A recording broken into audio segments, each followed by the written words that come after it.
हमने Indian penal code के बारे में सुना है, लेकिन क्या आपको रणबीर पीनल कोड के बारे में पता है? भारत के कानूनी मामले में अदालतें आईपीसी के तहत कार्रवाई करती हैं, लेकिन भारत का एक राज्य ऐसा भी है जहां यह लागू नहीं होता है। वो है जम्मू और कश्मीर, जहां रणबीर पीनल कोड का यूज होता है। भारतीय संविधान के धारा 370 के तहत जम्मू कश्मीर में इंडियन पीनल कोड का यूज नहीं होता, वहां रणबीर पीनल कोड का यूज होता है। आखिर क्या है रणबीर पीनल कोड? जम्मू कश्मीर में रणबीर पीनल कोड लागू है, जिसे रणबीर दंड संहिता भी कहा जाता है, और यहां इंडियन पीनल कोड का इस्तेमाल नहीं होता। दरअसल भारत के आजाद होने से पहले ही जम्मू कश्मीर एक इंडिपेंडेंट राज्य था। अंग्रेजों के समय से वहां रणबीर पीनल कोड लागू है। उस समय जम्मू में डोगरा राजवंश का शासन था।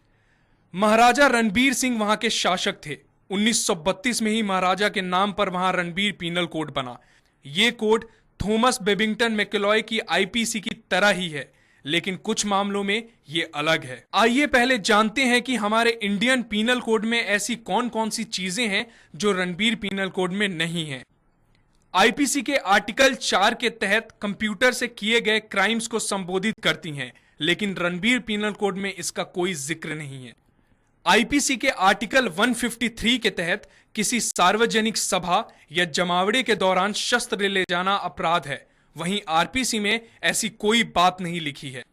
आईपीसी के आर्टिकल 153 के तहत अगर कोई किसी को झूठी गवाही या बयान के लिए उकसाता है तो वह सजा का हकदार होगा। आरपीसी में ऐसी कोई बात नहीं है। आईपीसी का आर्टिकल 304 बी दहेज से होने वाली मौतों से संबंधित है, वहीं आरपीसी में ऐसा कुछ नहीं है। रणबीर पीनल कोड की धारा 190 के तहत सरकार ऐसे किसी भी व्यक्ति को सजा दे सकती है जो सरकार द्वारा इनवैलिड या जब्त की गई मटेरियल या उसके प्रकाशन की डिलीवरी करता है। इसमें सिर्फ मुख्यमंत्री ही यह डिसाइड करता है। आइए अब जानते हैं कि ऐसा क्या रणबीर पीनल कोड में है जो आईपीसी में नहीं है। आर्टिकल 167 ए के तहत कोई सरकारी कर्मचारी रिश्वत लेता है तो वह सजा का हकदार है।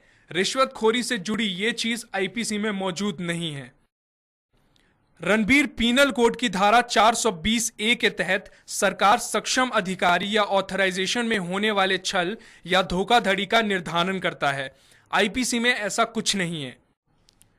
आरपीसी की धारा 204 ए के तहत सबूत मिटाने या बिगाड़ने की सजा निर्धारित है। ऐसा कुछ आईपीसी में नहीं है। आरपीसी की धारा 21 सरकारी नौकरी का दायरा व्याख्यात करती है। आईपीसी में ऐसा कुछ नहीं है।